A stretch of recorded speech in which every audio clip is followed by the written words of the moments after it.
Welcome to Sober.Coffee, a weekly coffee chat sharing experience, strength, and hope for anyone on the sober road to recovery. You can download Sober.Coffee weekly on all podcast platforms and check us out on Instagram at Sober.Coffee Podcast and on Twitter at Sober.Coffee Pod. To learn more about us and to help support these sessions, visit online at Sober.Coffee. Here are your hosts, two guys on their own path to recovery, Mike and Glenn. Let's join them at the coffee shop. Hello, Mr. Glenn. Mikey, what's going on, man? I love this coffee shop. I know, loving it for, got a couple episodes up now. How many, 4? Yeah, about 4. Yeah, times exponential. I know, I had somebody last week say, good luck on 200. Yeah, right. So we've passed the 100 mark, and we're going on to 2. You know what I realized, though? We didn't bust down, like we're still in season 1. So here's my gauge. When I'm at home, my daughter, she's a streaming queen, right? She's got all the things and she season watches 1 through 10. Yeah, she watches all these things, and so she'll start telling me about some great shows she's just starting to watch. I stop her every time. I stop her in her tracks and I ask her, "How many seasons? How many episodes?" Because I've only got this much time to invest, and if you're going to tell me it's 8 seasons with 400 episodes, I'm out. Yeah. But I realized we never translated over into season 2, so we're going to be that dreadful 100 episodes in season 1. Well, I guess we could do that. I mean, we really define season 2, or, yeah, I think that's what we called it, right? Season 2. I think we define that as year 2. Yeah, right. So I think we can go back and figure that out. It's a detail. I'm an alcoholic. I worry about these things. A lot of details. You know what I mean? I know, totally, man. Yeah. So, hey, any housekeeping items today, or do you want to jump right in? No, I think, dude, we got probably 12,000 collective with a couple different accounts, friends and folks on the sober path we've connected with out there on social media. And if you happen to be listening on, because I know you can get to the podcast from our website, but if you listen on Apple or somewhere, they have reviews. Just take 5 minutes. I hate being one of those people that say, "Oh, like us or review us." Well, the reason is it's so the next struggling alcoholic can find us and maybe find some hope, right? Or get discouraged, and go find a better program than Mike and Glenn. Yeah, and that's one of the things I love this week. We posted on Instagram a real sexy looking cup of tea, with the lemon, the British cup of tea, because I think we have 6 or 8% of our listeners from the UK, and they love tea, right? I'm like, hey, you know what? If Sober.Coffee's not your cup of tea, hey, man, we're all about pro sobriety. Go find some place that can really support you. Right, and to that end, if you go into our resource room, we took it to the next logical level, and we've got a link in there to all the podcasts that are out there on sobriety. And you can go check them out. Yeah, that's amazing, man. That's great, great. All right, so we're finishing up. Chatting about today? We're finishing up our series on hashtag trending. So these are search terms that people have plugged into Google over the course of recent time, and they've gotten hundreds of thousands. We took the top 7 or 8 of them. And just had a little episode on them and just talk about them, because if people by the hundreds of thousands are search terming, things like what does sober mean and what is dry drunk, and and how long does it take to get sober, which is today's topic, we should talk about it. No, you know what? I love this series. I mean, the one thing I just want to reiterate. These are not topics, because a lot of our topics are just from our life. It's like Seinfeld. It's just like our life episode, right? Stuff that we've come across and share our experience, strength, and hope, and tools, right? And things that we've done, or resources to get through situations. But these are actual people out there that are searching. Maybe they're sober curious, maybe they're binge drinkers, maybe they're 1 year sober, maybe they're trying to help a loved one. Right. Yep. But this is a lot of people raising their hand for our topic today, which is how long does it take to get sober? Okay, it's kind of a loaded question. Well, you got to totally, because here we go with the word sober again. You got to figure out what that means. You got to figure out what that means. So, for those that want to catch up and binge a little bit, go back and listen to the hashtag We trend. are binge-worthy. I will say that. I mean, you posted that on Instagram we one are day. deficient. I'm like, I had to ask my daughter, what does that mean? We are deficient in so many ways, Right. but damn it, we are binge-worthy. Yeah, right. If you got absolutely nothing to do with your life, just listen to us for a day. That's right. But yeah, go back a and lot of topics. go back and listen to what is dry drunk and what does sober mean. Go back and listen to the Dr. John series. But let's jump into this. How long does it take to get sober? Sober. You know, I think, again, we've set up all these by asking ourselves, who do we think's asking the question? Is it, in this case, I think it's got to be the guy, gal that is concerned about their level of intoxication. They're in trouble. They're in trouble. Yeah, let's just That's the way let's cut to the chase. I mean, that's how I see it. Who else is- yeah. I'm fucked. I got to And be at work in an hour. Yeah, absolutely right. I am in trouble. Or But Glenn, hundreds of thousands of people. Or a family member that's like, we got to get to this party tonight, and schmuck over here is on the couch, drunk. How Right. long is it going to take? Or we have to get to here, or we got to get on a plane, or, you know. Right. I smell it as a situation of trouble. Right. And how long until we're out of trouble? So We're supposed to meet my parents, and my girlfriend's drunk. How long is she going to take to get sober? and then Maybe.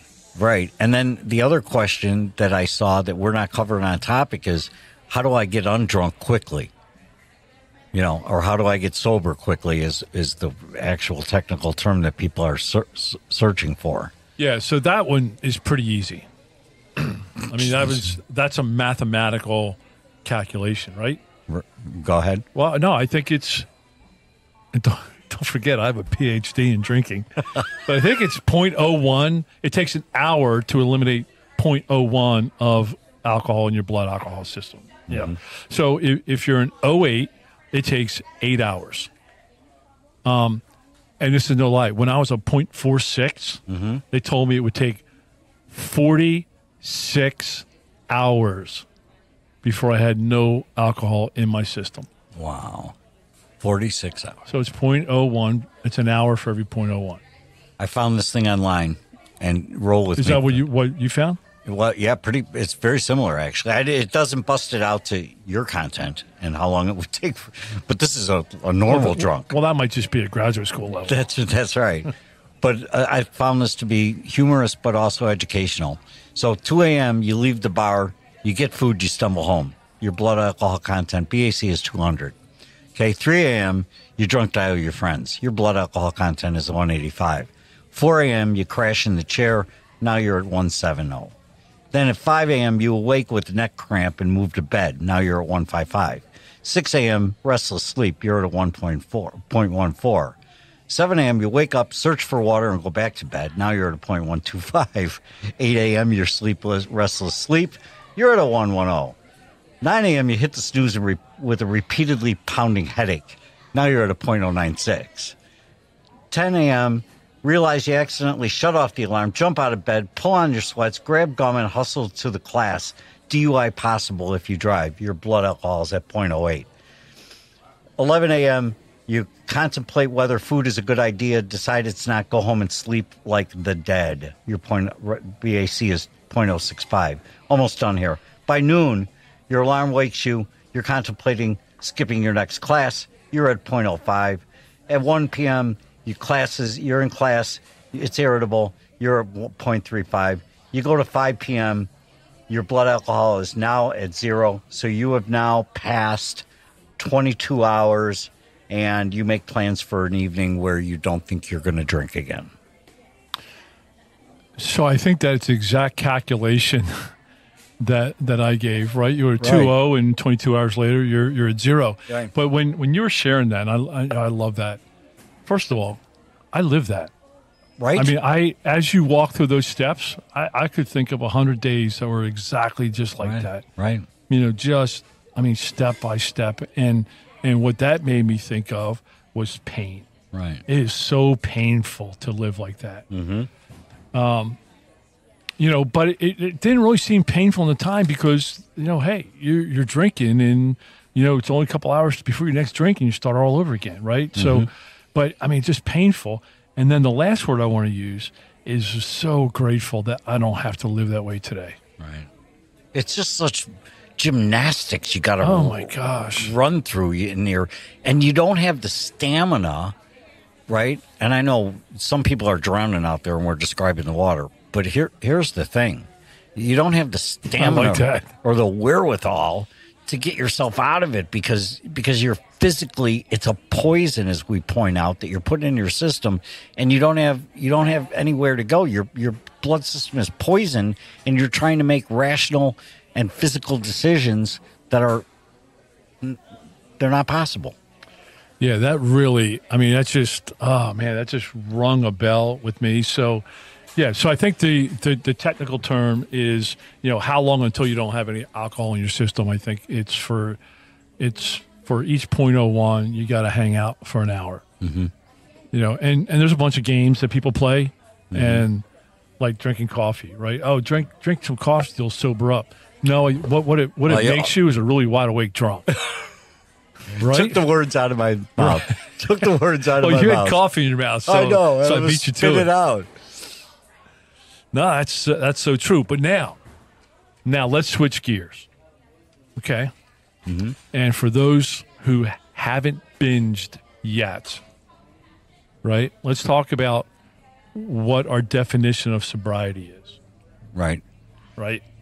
So it's not just the absence of alcohol or mind-altering substances. Right. I mean, sobriety, look, it's more than just quitting drugs and alcohol. It's an ongoing process of embracing a new behavior lifestyle. Change. Yeah, right.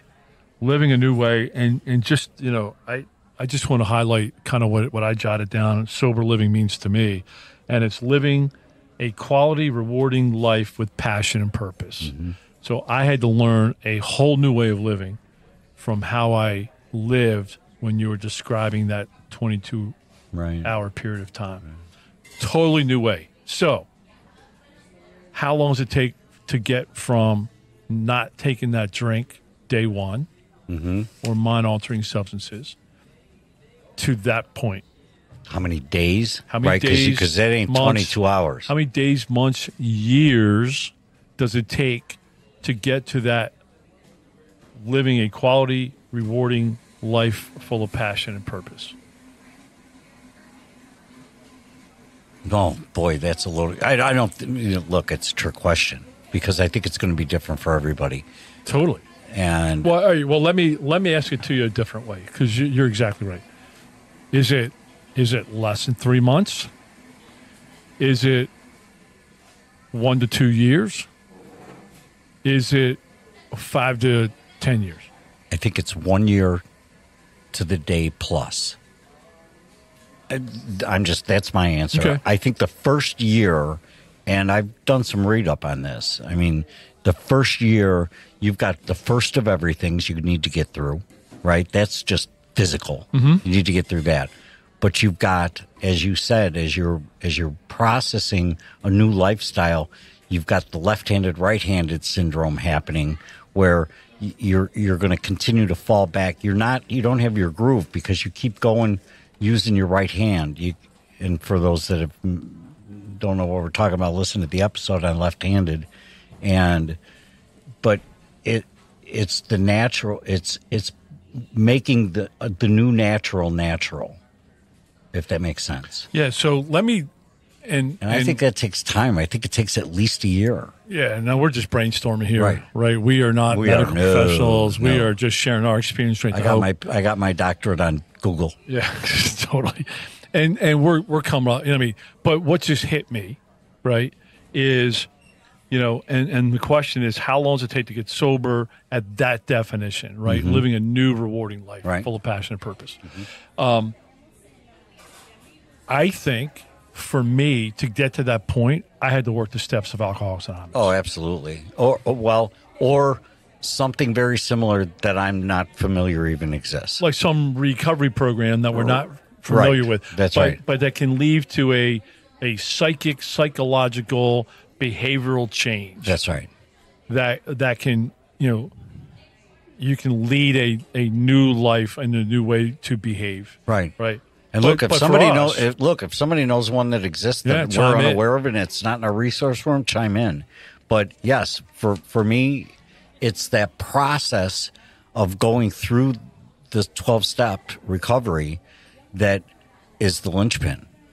So that was my guidebook to go from the first day where I didn't take a drink to where I can say, hey, I'm living what I define as sober, which is a quality, rewarding life full of passion and purpose. I had to work the 12 steps of Alcoholics Anonymous to go from point A to point B. Right. To get to that sober period, I had to work the steps. And if you want to explore even further, I think that point of sobriety is living the promises that are outlined, the 9-step promise, AA promises, which are easily Googled. So now you answer the question you posed to me. How long does that take? So, for me, it took a couple years. Mm-hmm. It probably took 3 years. Mm-hmm. I mean, at 2 years, it started clicking at 2 years that, wow, I'm noticing the change in me. I'm handling situations different. I'm getting better results. I'm, blah, blah, blah. I think that was probably 18-month to 2-year mark. Mm-hmm. But I stayed on the path. And so, I mean, it might have been 3 years, right? Total psychic change. Mm-hmm. Totally different Glenn, where people around me and who knew me before, you're a different guy. Mm-hmm. Are you sure your name's Glenn? Right? Right.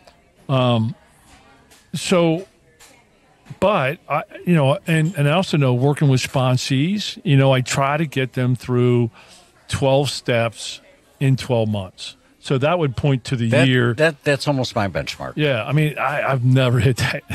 No, I know. We always go past it. Yet. Yeah, we always go past it. Well, I mean, because, and I haven't had, maybe I don't know the words, but I don't know how to get somebody through that 4-step, like clockwork. There's always a hesitation at the water.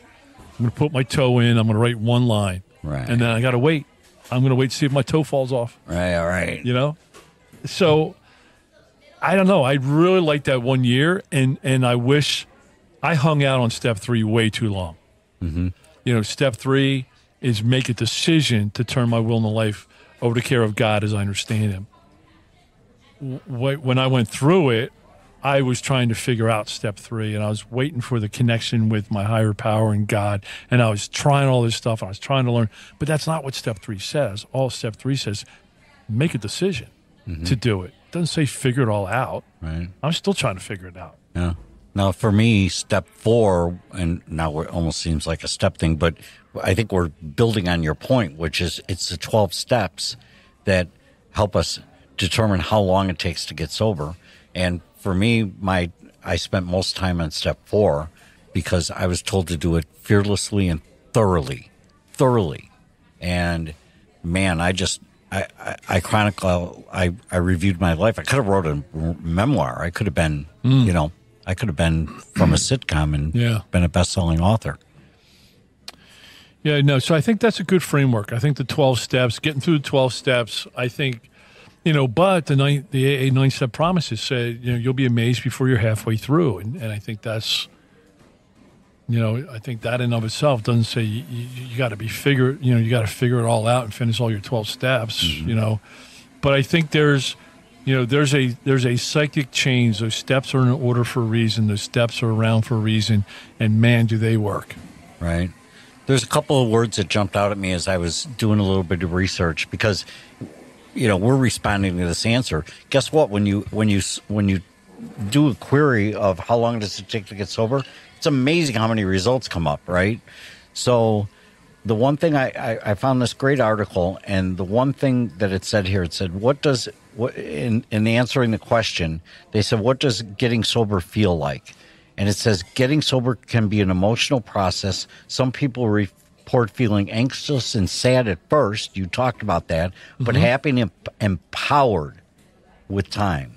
Each person may experience sobriety differently. There is no right way to feel when you're getting sober. And I want to just park on it, empowered, because if the question is, how long does it take to get sober? the next logical question to me is, when do I feel empowered that I'm living a life of sobriety? At what point did I flip over and say, all right, I've got my sea legs. I'm not wobbling around on the ground anymore. I've got some strength. I'm standing on something. I'm empowered to move forward now to help the next struggling alcoholic.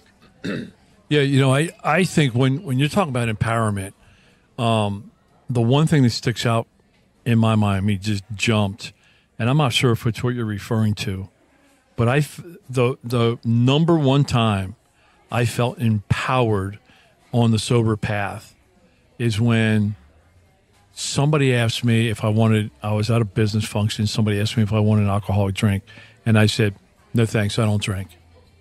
And I just moved on.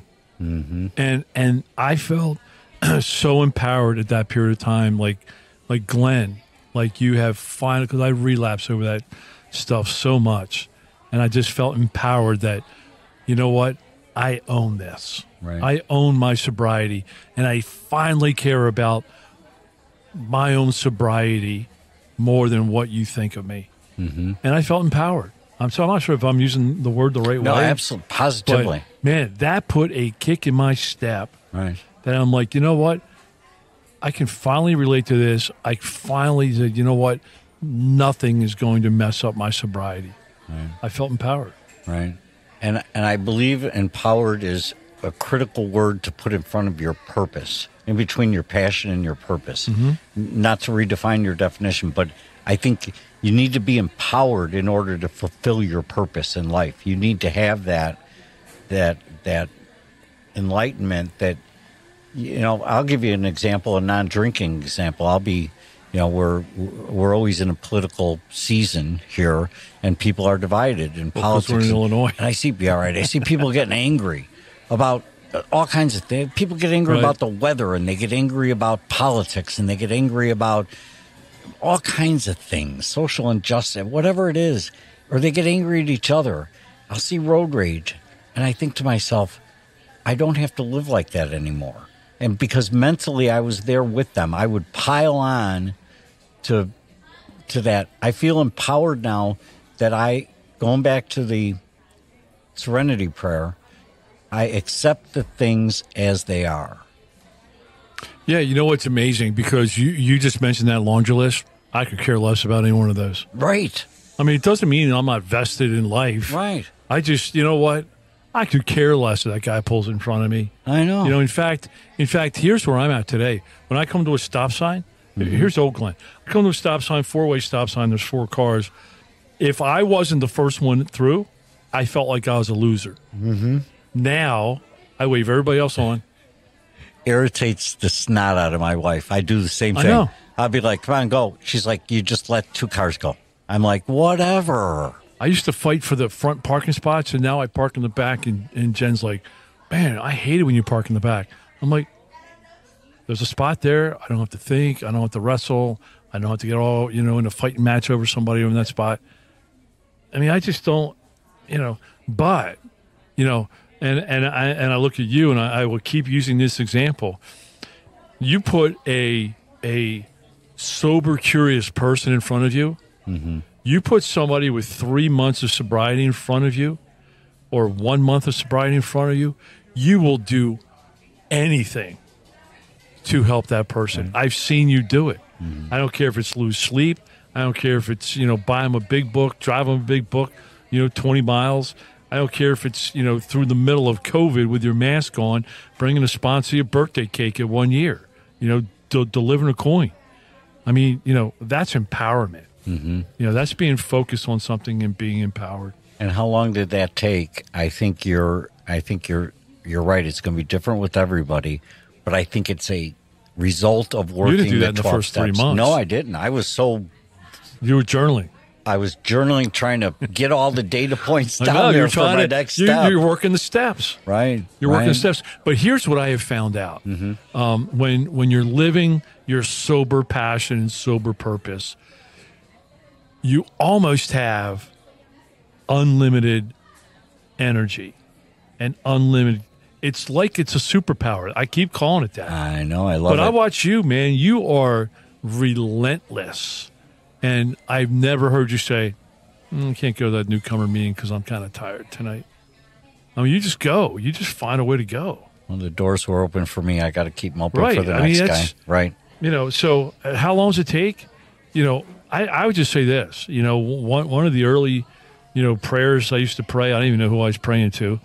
I said, man, just give me patience to hang in here for another day. Mm-hmm. I just want to keep doing this for one more day. Mm-hmm. And what gave me the hope, because you love to talk about hope, what gave me the hope is the people that were sitting across from me at the meetings or next to me at the meetings. I'd go to the same meetings all the time. I saw them making progress long before I did. Right. And I just, and I didn't even get it then. I just said, in my own head, I'm like, well, if they're keep on doing it, keep coming back, and it's working for them, someday it'll work for me. I wasn't able to read the label on my own jar. And it's when I really started working with some guys in the room and stuff that I noticed, hey, you know what? I'm making some changes. I don't have to drive into that 4-way stop sign like I used to. And that's such a great point. I think that kind of my conclusion is there's no stock answer for how long does it take to get sober, right? I think first of all, I think you outlined some good thoughts, right? But I guess what I'd like people to hang on to, what I need to hang on to, is it just keeps getting better. And I don't mean feeling more giddy. I'm talking about Dr. John. It's not a feel-good program. It's a get-better program. I'm talking about we get better every day. And that's the real benchmark. And I just want, if you just keep doing the effort, you're going to get better every day.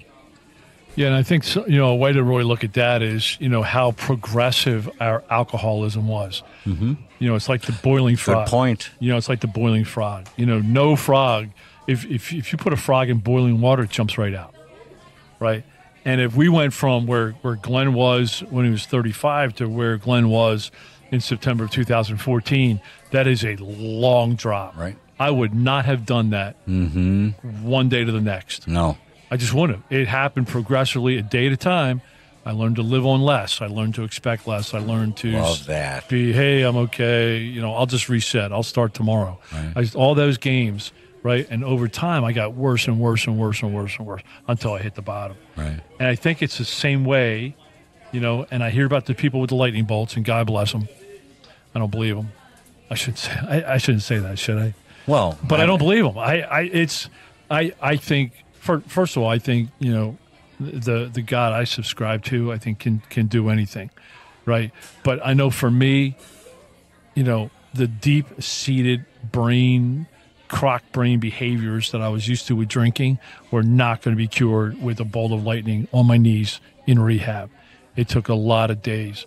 But my sobriety is also progressive. It gets better.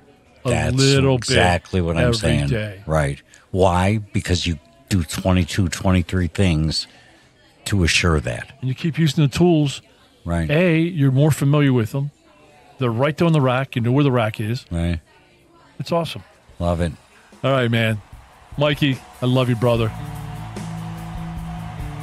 Thanks for joining us for today's coffee chat. To contact the show, email us at podcast@Sober.Coffee. If you need immediate help, the AA hotline is 800-839-1686. The National Suicide Prevention Hotline is 800-273-8255. Remember, Mike and Glenn are sharing their own journey on the path to recovery. Any suggestions, medical or otherwise, are their own experiences and should not be viewed as professional advice. See you next week, and remember, there is a solution.